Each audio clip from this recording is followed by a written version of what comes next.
দলে ভোট দিবেন? আমি দেবো জামাত ইসলাম ভোট দেবো। আমি ধানের ভোট দেবো না, নৌকায় আর দেবো না। কেন দিবেন না? আমি দেবো না।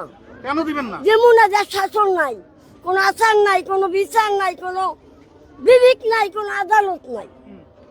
জামাত ইসলাম পাশ করলে কি করবে আপনাকে? আমারে করবে, আমি একটু পর্দায় যদি আল্লাহ রাখে, আল্লাহ যদি ইমান সবার জন্য যদি আনে, আমি এইটাই সবচেয়ে ভালো পাবো। ভাই দেখুন, এই যে চাষি যে কথাটা বলছে, তিনি কি টাকা খেয়ে কথাটা বলছে? না রে ভাই, তিনি কিন্তু টাকা খেয়ে কথাটা বলেনি। তিনি কিন্তু অনেক বয়স হয়েছে, উনি কিন্তু সব দল দেখা শেষ, কিন্তু উনি শেষ বসে এসে বলতেছে যে ইসলামিক যদি আইন হয় বাংলাদেশে, তাহলে সবাই পর্দা করতে পারবে। এই যে তার একটা মূল্যবান কথা, আমার কাছে কিন্তু খুব ভালো লেগেছে। ধন্যবাদ, সবাই ভালো থাকবেন।